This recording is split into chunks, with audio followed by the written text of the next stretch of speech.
Hello, and welcome to Nature Connects, TNC in Massachusetts webinar series that connects you with scientists, experts, influencers, and our partners from the Northeast and around the world. Thanks for joining us today. I'm your host, Alison Bowden, Director of Science and Strategy for TNC in Massachusetts. And my cat Artemis may make some guest appearances. She's sitting right here with me today.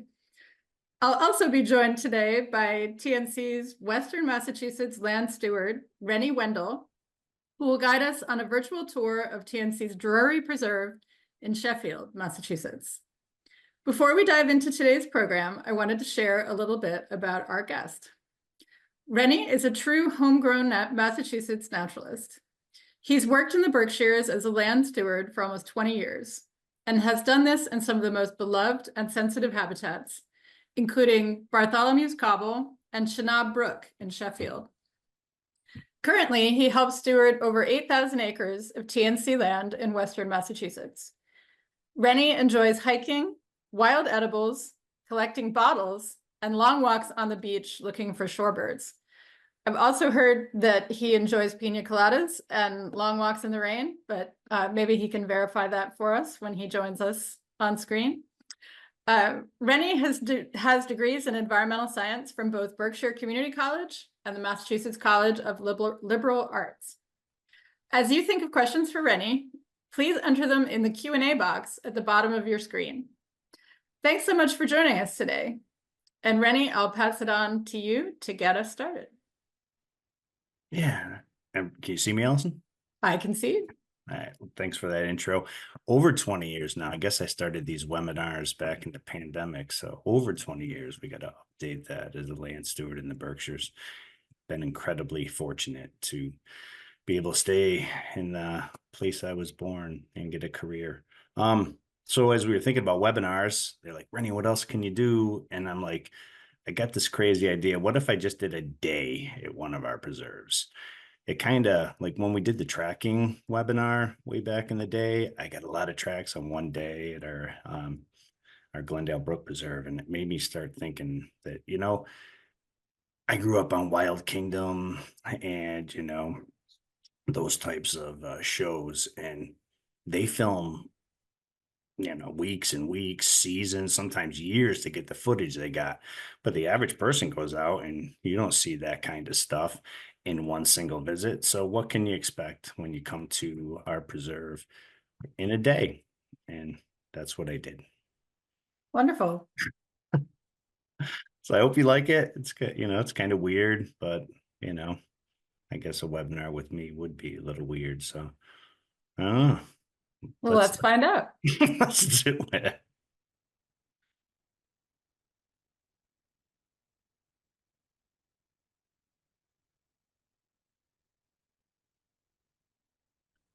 Hey everybody, it's Rene from the Nature Conservancy.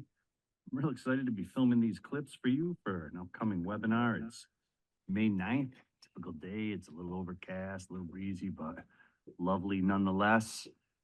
The webinar is going to be late May, so, comparable what we're going to find today. Anyway, this is going to be a virtual tour. I'm going to walk around and see what I see just in one day and take you guys along for the ride. So this is the kiosk, This is our Chenab Brook holdings down here, close to 2,000 acres down here in Sheffield, Massachusetts. Donated by Roger and Virginia Drury. This preserve was one of our first preserves out here. It was 1984.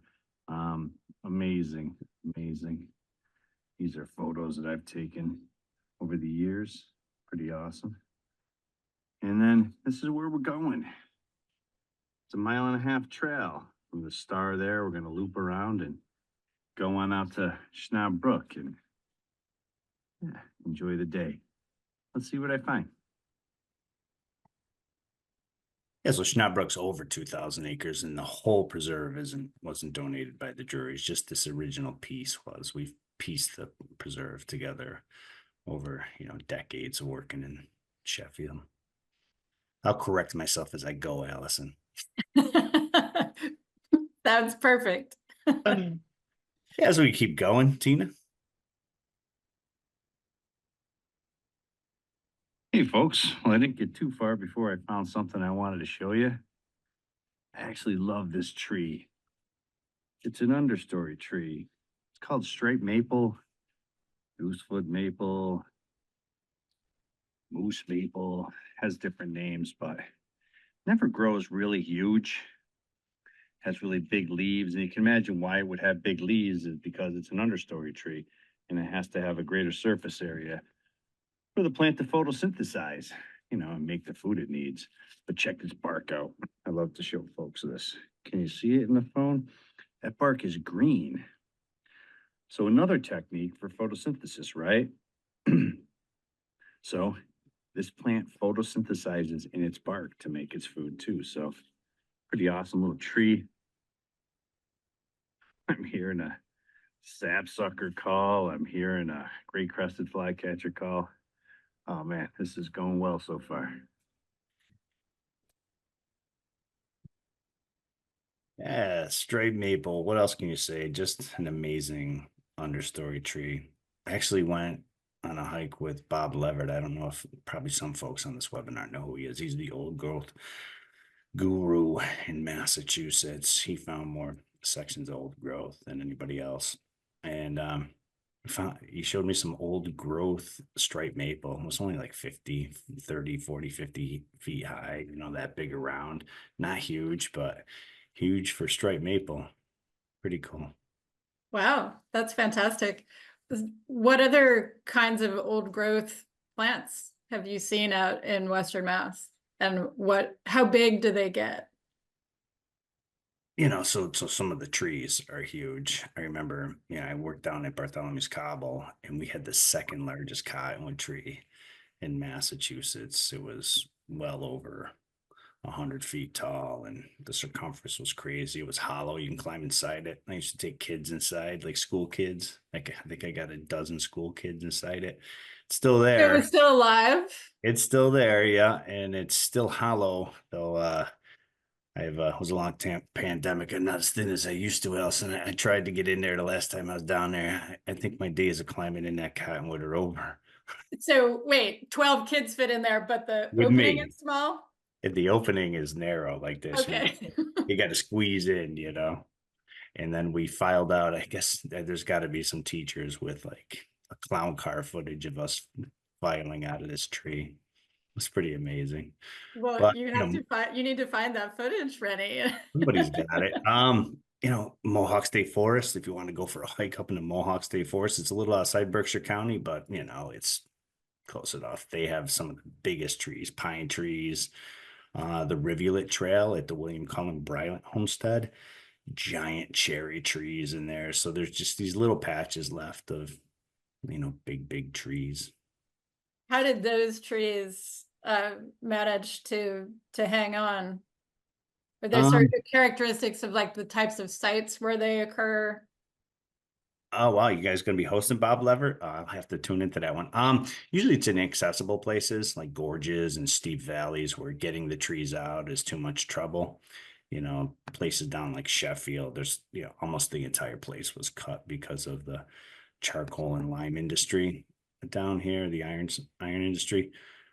So, but on mountain slopes, steep ravines, single trees, I think probably William Cullen Bryant protected those trees back in the day because he was a poet and an amazing person. Very cool. Yeah. All right. Should we keep walking? Let's do it. Hey, everybody. Down along the trail, and I came across this little beauty. Look at this guy. See if there's any flowers left. Oh, yeah, look at that. Just barely hanging on. This is a plant we refer to as a spring ephemeral. So it's one of the spring wildflowers that comes up in the forest floor before the leaves come out in the trees, and it gets all the sunlight and it does what it needs to do real quickly. This is called blunt-lobed hepatica. And some of you folks, if you tuned into my spring ephemerals webinar, you might remember this one. This is one of my faves. This is one of our earliest spring wildflowers. Comes up so early. See those hairs on the stem? They're there to help protect against late frost, just in case we get some bad weather. But I really love this plant. Look at the shape of the leaf, right? Hepatica. It's called hepatica because the leaf looks like a liver. Hepatic, liver. And back in the day, there was a thing called the signature of doctrines. And the signature of doctrines was that, God wouldn't create a disease unless there was a cure. And the signature doctrines was, well, all we have to do is look for the sign. And if a plant had a characteristic, like that went along with the disease, then that obviously was the cure. So this was used medicinally and still is if you find some homeopathic, remedies to cure liver and digestive ailments. Of course that doesn't work, but yeah, it used to be. Now we just enjoy it for its beauty. Awesome. This is what the forest looks like around here. Pretty beautiful. Come visit.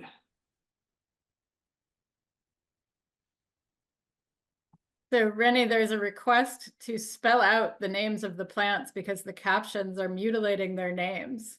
So can you say the name of that lovely plant again? Blunt lobed hepatica. So hepatica is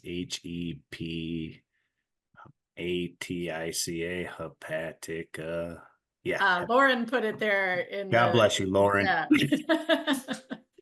So maybe Lauren can help us out with I'm not surprised that the captions are not quite up on the names of plants. That's really funny. And how's it doing my voice? I hearing it, I feel like I sound like Yogi Bear. Hello, everybody. Not really more than usual, Rennie. That's really weird sounding listening to yourself. Anyway, yeah, great plant, right? And then the seeds are dispersed by ants. I've been practicing how to spell this because the last time we did our spring ephemeral talk, I didn't even know how to pronounce this. So it's Memicrocori, and the seeds are picked up by ants. On the outside of the seed, there's a eliosome. It's a sugar coating, and it has like a little bit of the ants like it, and then they drag the seeds underground, and they eat the eliosome, right? But they can't get through the seed, so the ants throw their seeds away in their refuse chamber, which is filled with other seeds and dead ants and fungus. So what did this ant just do? The ant just planted that hepatica seed for the plant, brought it underground and planted it. It's amazing if you just stop and think about what's going on in the natural world, right along the side of the path at the Drury Preserve. Crazy. There are a number of plants that rely on ants, right? Yeah, it's totally totally more popular or prevalent than we thought. There you go. Thousands, I think over 10,000 plants in the world rely on ants.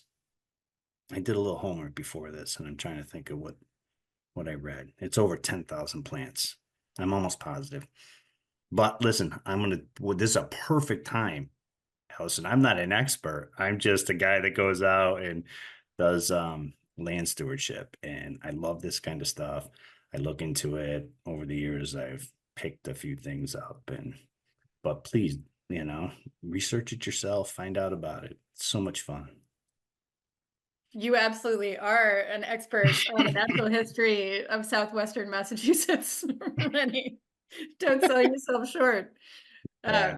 But yes, there are the many dimensions of the relationships between animals and plants, and so symbiosis and commensalism, and you mentioned the hairs on the stem of that hepatica protecting from frost.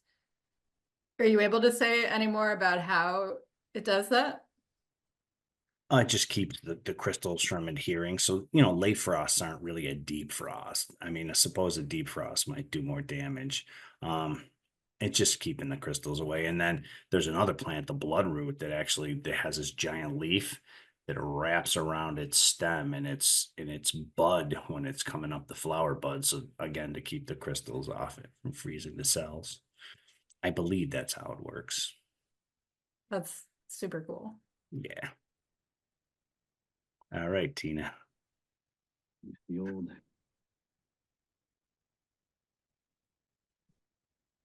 Hey, everybody, check this out. I walked a little further after the quarry and I mentioned Don Palumbo's Moon in the Pond farm.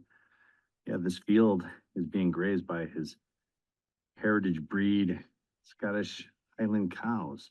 Dom's a local hero in the slow food movement, heirloom breeds, organic farming. And TNC helped them protect this property through a conservation restriction. So a win-win for conservation and for farming here in Sheffield.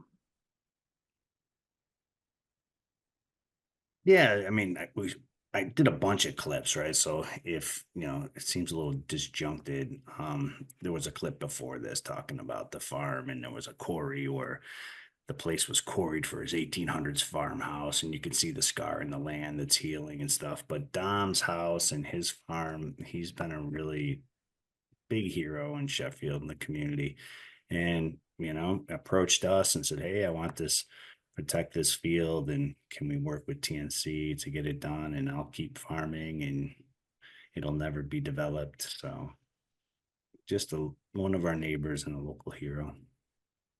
That's wonderful. There are a number of farms around there, right? What other kinds of things are grown?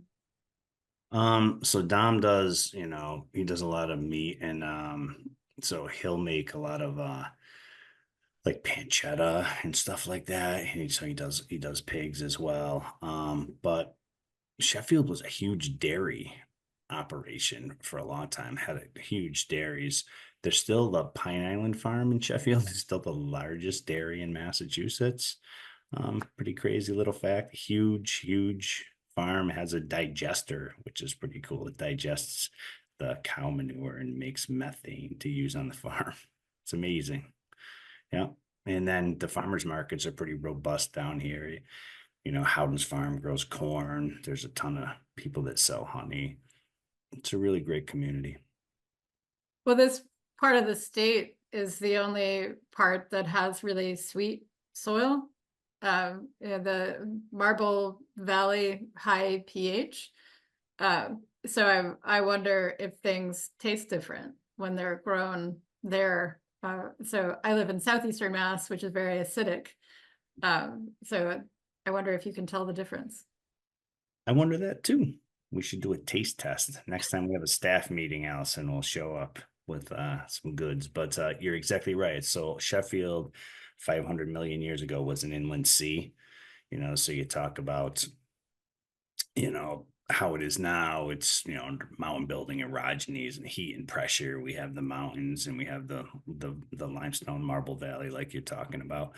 But 500 million years ago, it was a coral reef.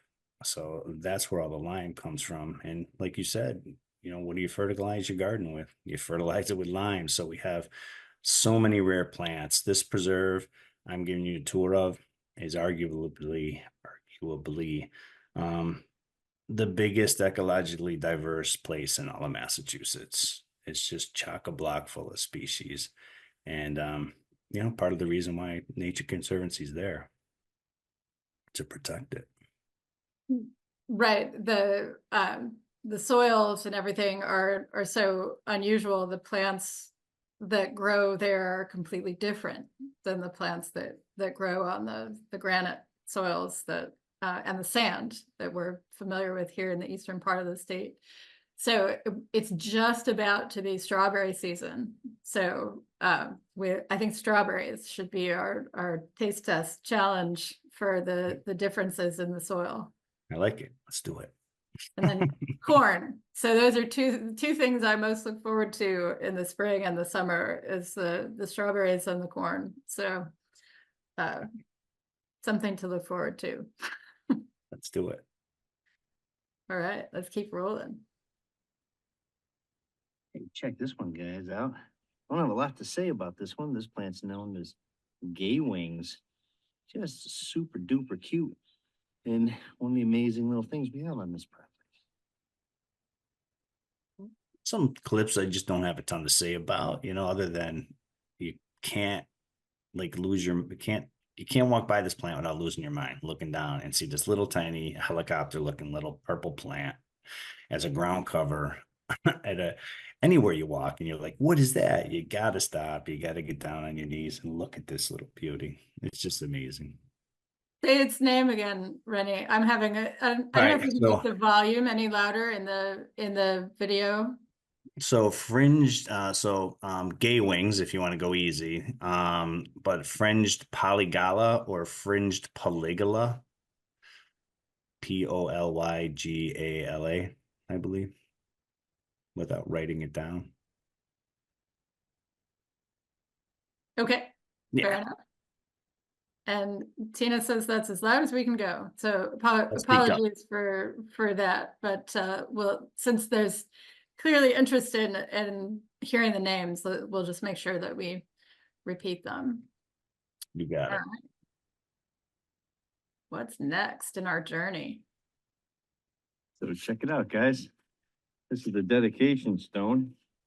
And you are not going to be able to read this, so I'm going to read it to you. These lands were donated to the Nature Conservancy by Roger and Virginia Drury on December 31st, 1984.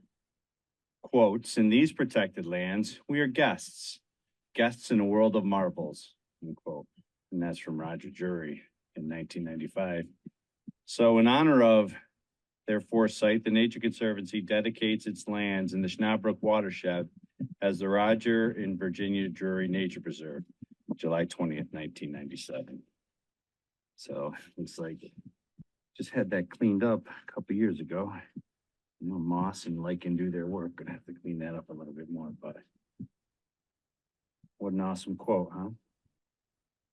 I love it. Yeah, it's just more heroes. I mean, we could probably do 2 or 3 webinars just full of the local heroes that have supported the Nature Conservancy over the years. Just amazing people. Yeah, it's so important. Everything that we do is driven by our supporters. So nice to have the opportunity to show on the ground what benefits people have been able to create, what legacy people have left. Exactly.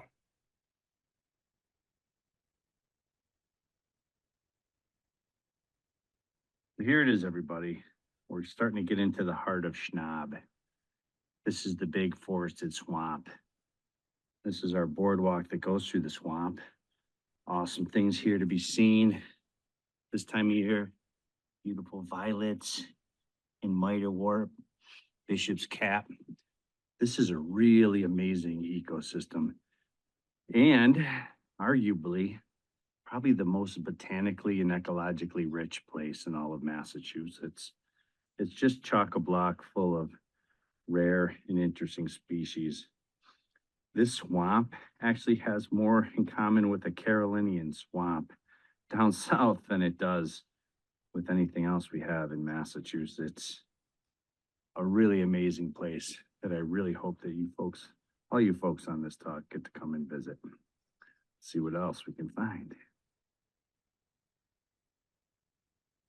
After filming that clip, there's some darker places. Oh, man. Nope. So some danker places within the preserve, that I probably could have. I got real excited. It's the first time I got to the boardwalk. I filmed it, but you can get some better. I would have had a better shot deeper into the swamp, but the message still would have been the same. So Rennie, why is it more similar to the south? To Well, southern because, habitat? yeah, so is Sheffield, so we're right on the border with Connecticut. But if you go higher up in elevation, even in the Berkshires, where that line belt runs from Vermont down into Connecticut, you were talking about the Marble Valley, you're getting more spruce, you're getting more northern species. So partly because of our elevation in where we are in Massachusetts, and then like you said, as you go east, it's more granite and acidic. So it's just a weird spot for Massachusetts. Is it also warm? Like, is that valley warmer than other places? Hmm. I can say, you know what? So yes, I can say that. So I live in Pittsfield, right? So I live in the middle of the Berkshires. And when July and August hit, I head for the hill towns. I get up into, Savoy and Peru, and that's where I spend my time because it is cooler. And you get on to Sheffield and it is hot and swampy and there's bugs and it's an amazing place for plants and animals, but it can be buggy and swampy. And yes, it is a little hotter. Not a ton hot, but noticeably if you're trying to escape the July heat. Well, speaking of wetlands, there's a question from Evan Griswold. Are there fens at Chenobrook? There are indeed there. So the mountains. So you'll see later in the talk where I get a view of the tectonics. So the tectonics, the water and the rain and the snow melt come off of the tectonics, and in places the groundwater burbles through the tectonics, picking up all that marble, all that liminess, and just kind of like burbles right out of the base and forms a bunch of fens in there. Yes, so a lot of nice species in the fens. We own a few. Say a little bit more, if you would, Rene, about what a fen is. What distinguishes a fen from any other wetland? So it's usually just like a wet area. All right. It's usually a wet area that doesn't have it's not a river, it's not a lake, doesn't have open water. It's usually has maybe an inch or two of water at the most, and it's mostly fed by groundwater. And our fens are technically bogs, I've been told, but they're alkaline. So Yeah, so we have lots of different kinds of, they're called emergent wetlands. So low plants in Massachusetts. We have calcareous fens. So the high pH soil, there's a particular set of plants that are associated with that. Here in Eastern Mass, we have acidic fens and bogs. So I think there's just a little difference in the pH and the richness of things that can live here. But like if, for folks who are around in Eastern Mass or visit Eastern Mass, Pockapog Bog is in the Blue Hills Reservation. There's a nice boardwalk across that. So you can see that type of open wetland habitat. That's the kind of thing that we're talking about when we talk about fens. yeah, thanks for the assist on that. Yeah, openness has it's openness. It's not a swamp. Doesn't have trees and giant trees in it. Yeah. Thank you. Sure. Not all the time that I get to actually use my ecology brain. Nice. Oh man, here's one of my favorites. Jack Pulpit. Check that puppy out. That's the spade on the outside. The flower's that tube right there. Look how beautiful that plant is. Don't have a ton of time on my phone, so I'm gonna save my charge and maybe I'll speak a little bit more about this at the webinar on what an awesome plant Jack in the Pulpit is. Yeah, I got a little excited on that one. Yeah. I love Jack in the Pulpit too. I'm always excited to see them. Just the strategies and the way plants are, it's just amazing. That plant, when it first comes up, every plant is male. And it takes a lot of energy to be a female in life and to produce babies and young and store up the energy for that. It's easier to be a male plant. So every plant starts off as male plant, but when it, photosynthesizes and makes all the energy it needs and stores up that energy, it'll switch its sex to become a female and then, make seeds and reproduce. Just crazy awesome. That is pretty awesome. Nature rocks. It does indeed.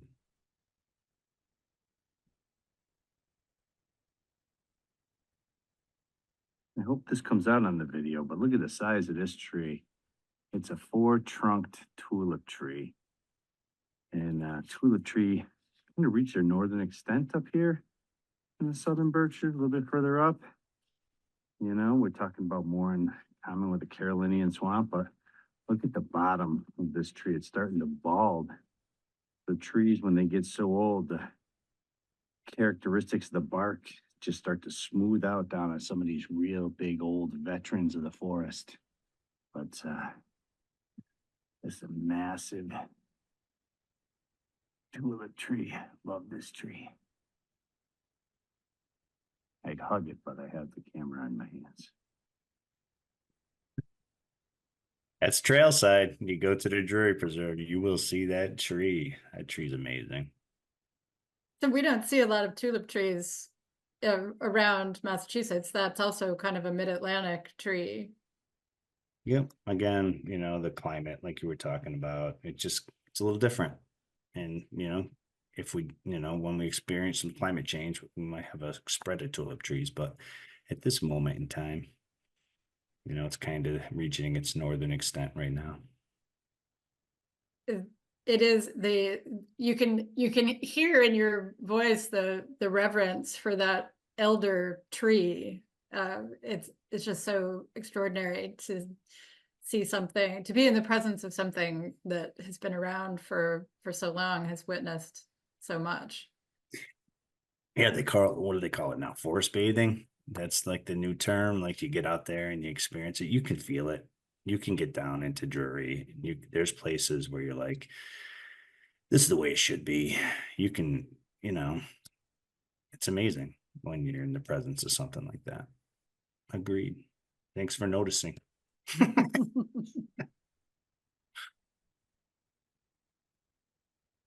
Hey, everybody. Now Schnapp Brook in the distance. Got a catbird calling. Look at these little flowers here, man. These are awesome. I believe they're called perfoliate bellflower. And perfoliate because look at the stem. Goes right through the leaf. How amazing is that? Perfoliate, right? And there's more of that fringed polygala.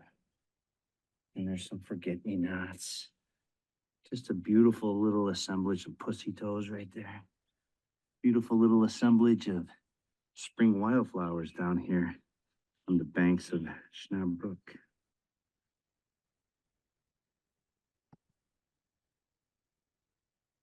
Yeah, don't have a ton more to say on that. It's just, you know, we don't.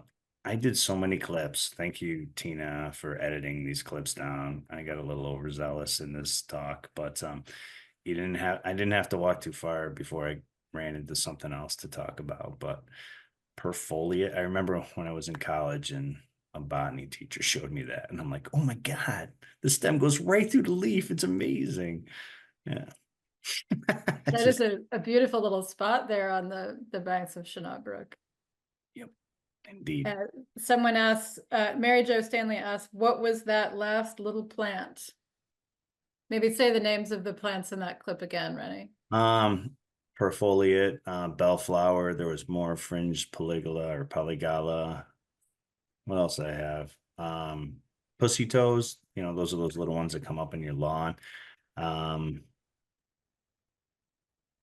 Then there was something else there. If you think of it later, we can always send it out with the recording. Why don't we keep walking? Yeah. What's next? Well, here's the payoff for the hike. This is Schnapp Brook. This is Robbins Pond. That's Deconics out that way. And up on top of that is the town of Mount Washington. Look at all these nice little columbine on this limestone ledge. Absolutely wonderful view. And just a little bit downslope from here, there's a nice bench. We're gonna go check out and have a seat.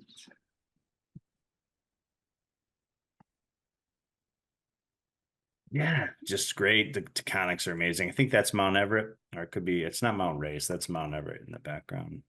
Yeah.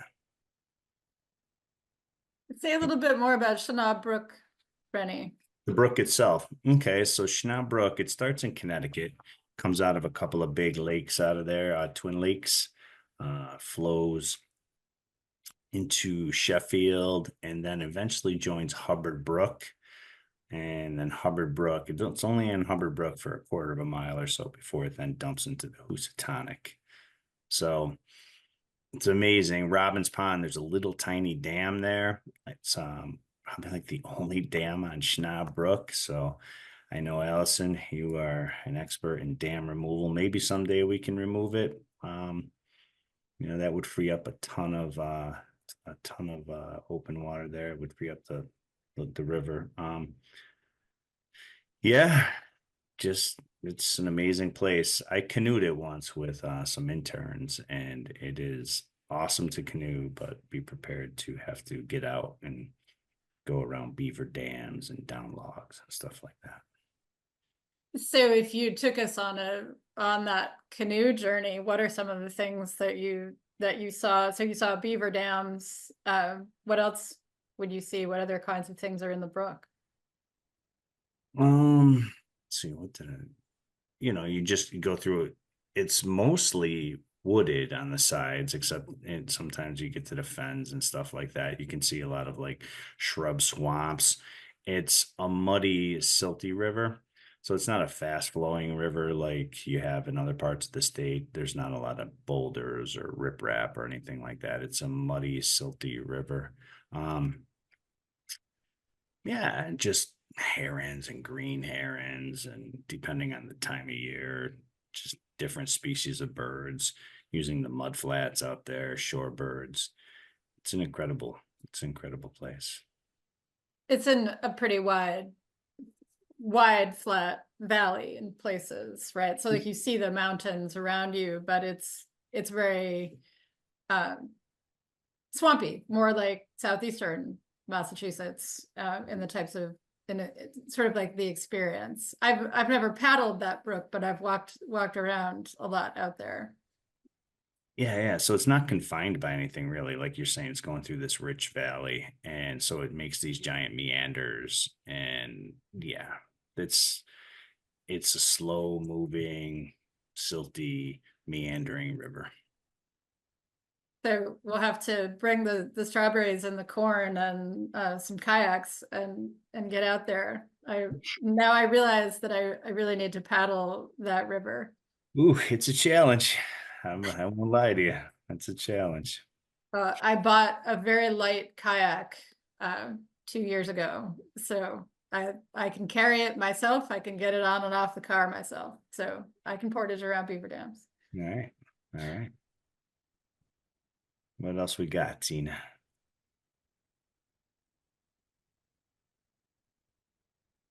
Folks, even a guy that's been to a property for 1,000,000 times, you come out just once and you find something you've never seen before.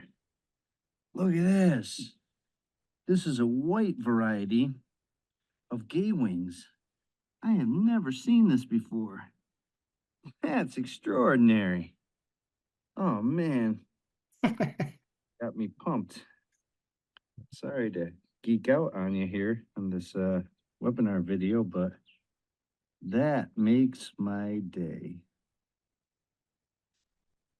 I looked it up afterwards. It's not uncommon. It's just I'd never seen it before. So, every time you go out, you see something different, or you revisit old friends that you haven't seen in a long time. That was pretty cool to see. I found a white variety of columbine once, which was pretty cool. It was more kind of like yellow white. It was amazing to see too. So every once in a while, I'll find like a white or a off-white variety of plant. Beautiful. Yeah. Plymouth gentian plant, a globally rare plant here in the eastern part of the state that lives in coastal plant ponds. Early in my career with TNC, I did a lot of monitoring of those systems, and that plant is usually pink. Sebacia kennediana for the person who's really interested in the plant names. And every once in a while, there's a white one or even a bright red one. I guess anything that is pink can be white or red, which kind of makes sense. But it's really cool to see especially when something's super rare, to see the super rare version of the super rare is always fun. Yeah, I've never seen Plymouth gentian. I've seen it in the field guides, and I kind of ooh and ah when I see it in the field guide. Maybe someday. Well, you'll have to come across to this part of the state in August, and we can see some New England boneset and Plymouth gentian and some of those other super rare plants that are out here in this part of the state and associated, just like the calcareous fens are so rare. The coastal plant ponds are really unusual and have a very interesting set of plants that are adapted to those conditions. We also, this is just in my backyard, but we have a lot of purple violets, little wood violets, and we have some that are white with purple little like paint speckles on them. I just love them. I don't know how they came about. They just seem to be a random variant of the purple violet that's everywhere, but they're really pretty. Yeah, violets are amazing. We get kind of used to them, but when you find them and you just take a second and you just stop and you look at them, they're amazing little flowers. Like so much in nature, if you take the time to stop and look, there's a lot more than immediately meets the eye. Indeed.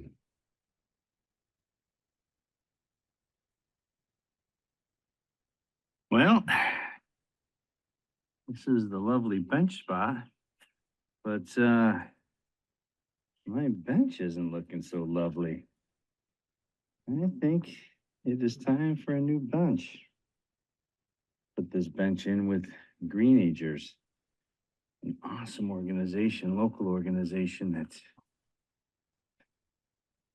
teaches young adults skills like carpentry and trail building. I'm gonna have to reach out and see if they want to do a new bench. But this is it. Look at all the lovely forget-me-nots in the pond. Lovely little spot.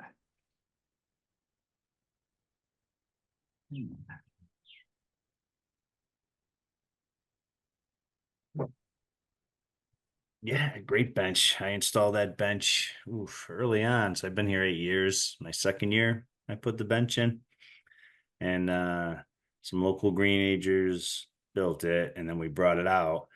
But I realized I had put it in the wrong spot, so I wanted to move it, and I had a group of dance women ballerinas from Berkshire School come out and helped me move it. That thing is solid cherry.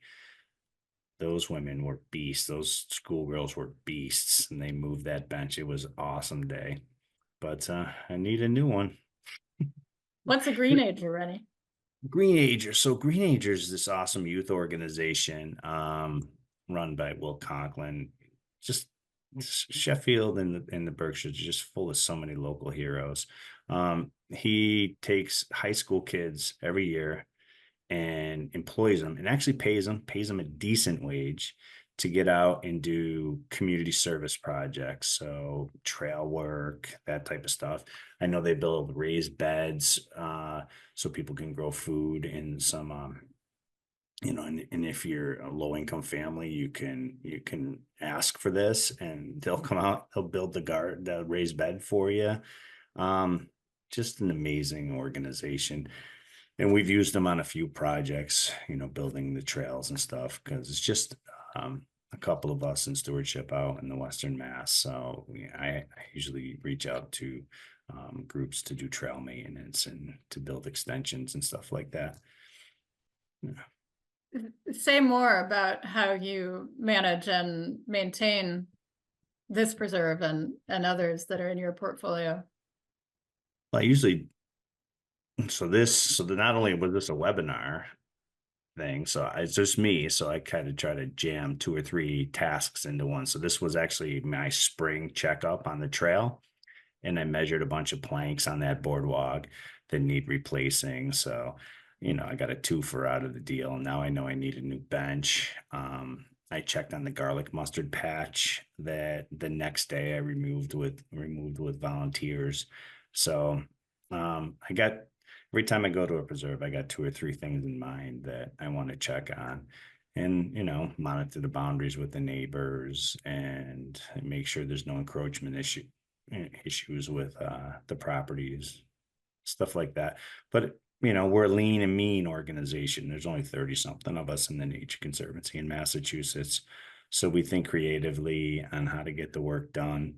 And yeah, if we can hire green agers out and they're teaching youth valuable skills and we're getting a trail built, like everybody wins. It's just a great organization. Green Agers, great organization to work with, the Nature Conservancy, and I just can't say enough good things. Partners are essential to everything that we do, whether it's preserve management or taking out a dam or everything. So it's nice to hear some of the specific ways that folks are helping to serve the mission.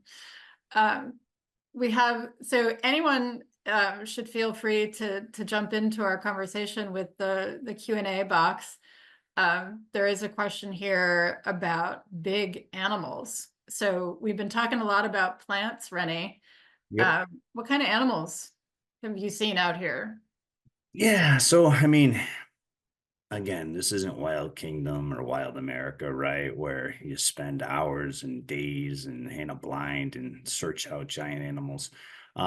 So when you visit a preserve, it's often the small things you got to take appreciation into.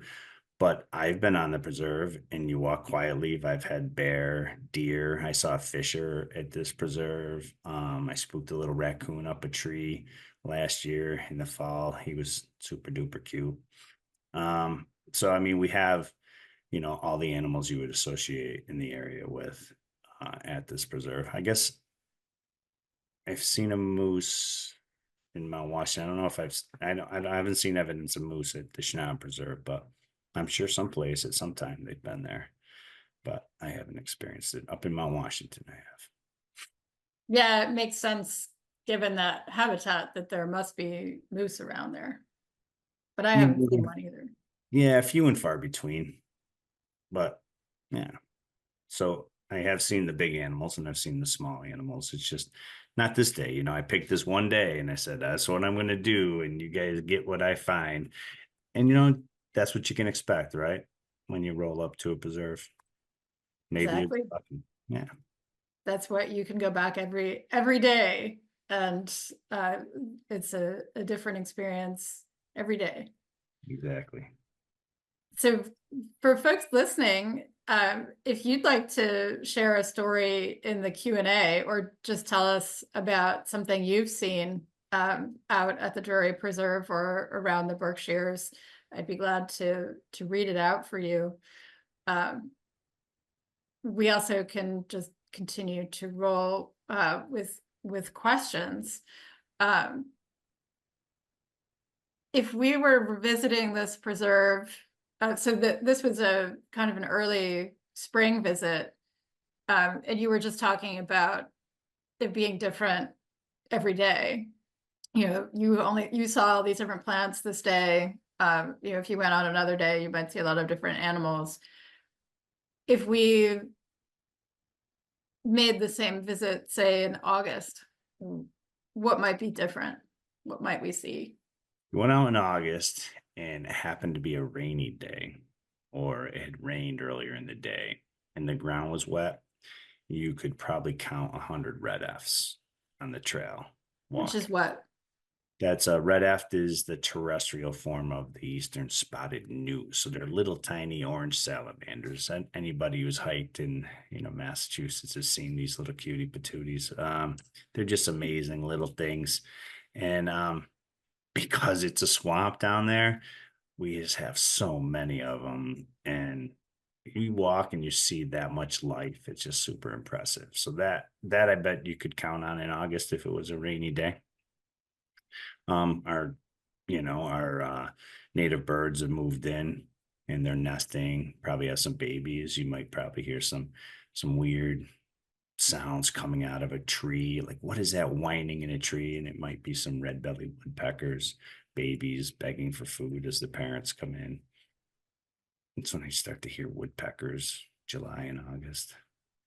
And then you go into fall and that Robin's Swamp area, that not Robin Swamp, Robin's Pond, and the view of the Taconics, that's all ablaze in orange and yellows and reds.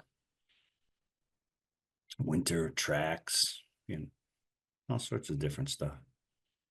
What if we went at night, us, Jane, Herlicker? So there's so I do take folks on tours of the preserve once in a while. And one of my favorite things to do is do the barred owl call. And there's a nesting pair of barred owls there every single year. I've worked for the Nature Conservancy, and they're pretty territorial. I can usually light them up with my barred owl call. So, and definitely barred owls in there. And it's the southern Berkshires too.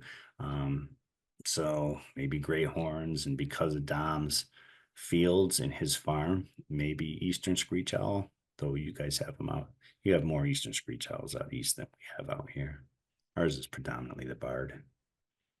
Well, speaking of the barred owl, Rene and I were together along with the rest of our team up on the North Shore in Essex just about a week ago. And Rene used his barred owl call that he's talking about and got quite a lot of response up along the Great Marsh.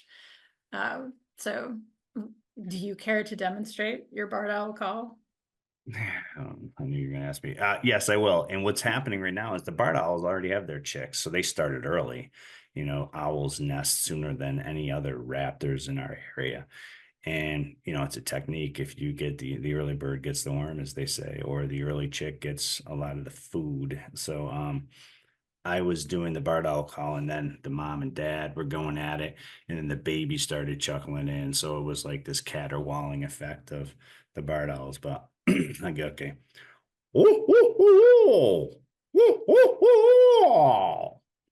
Something like that. And then the caterwaul's like, Fantastic. something like that. I don't know exactly That what it was is.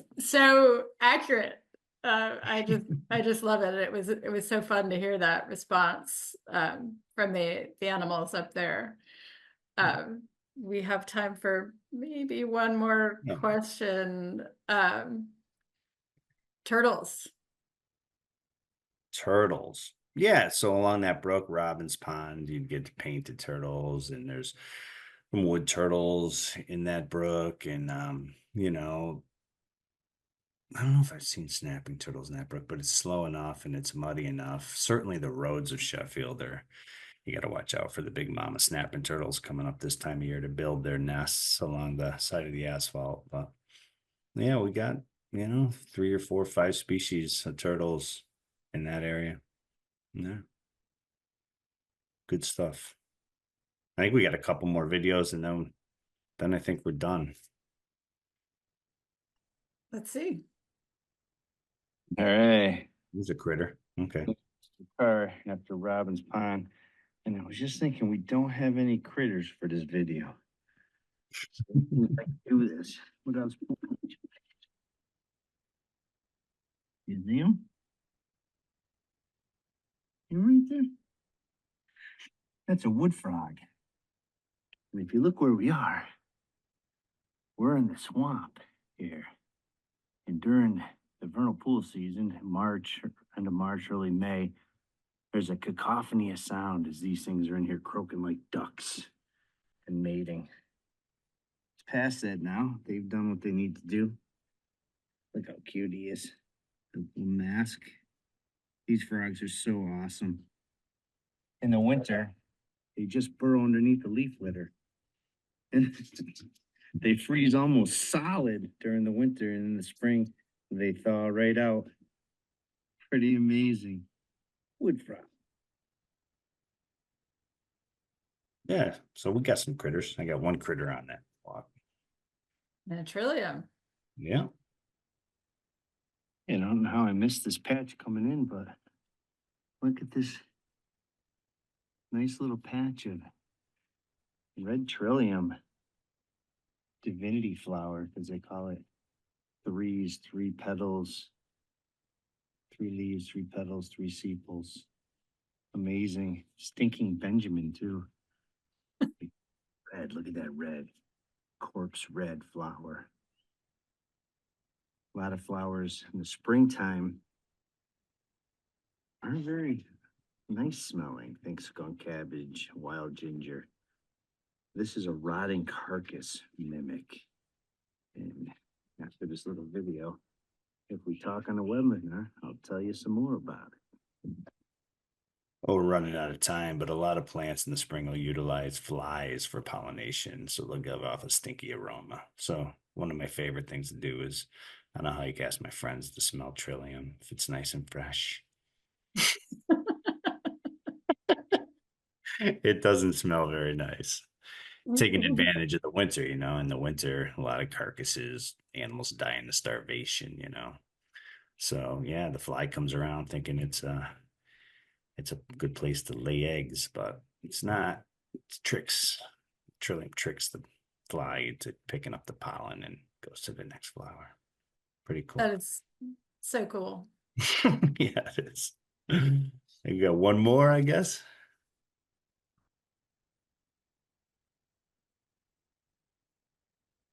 I think I'm gonna sign off here for you guys.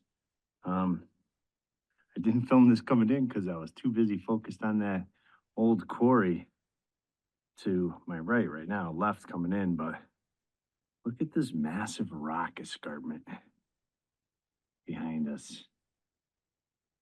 I don't think you can really appreciate it online, but you can get the sense if I'm telling you about it, but giant, beautiful escarpment as you walk in. Lovely spring ephemerals, and Dom's farm is to your right. Yeah, lots of neat stuff. And there's the old quarry right there I was showing you earlier. Just a beautiful, beautiful spot. And just want to thank you guys for coming on a tour of the Drury Preserve and the Drury Trail with me. I hope to see you out here one day.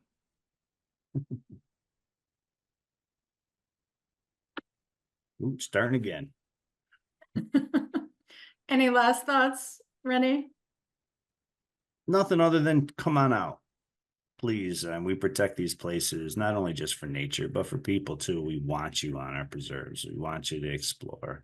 We don't have a ton of trails, but this trail is open. It's open all year long. There's 3 or 4 parking spots for folks, and you know, I love seeing people out there. Wonderful.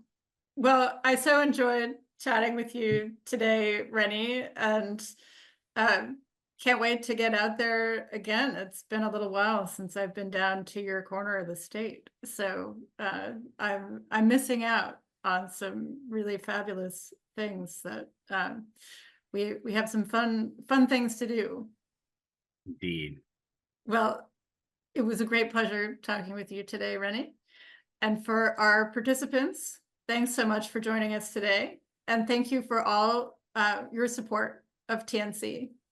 If you enjoyed this webinar, please be sure to share the recording with friends and colleagues. We'll be sharing a link to the recording in a follow-up email over the coming days.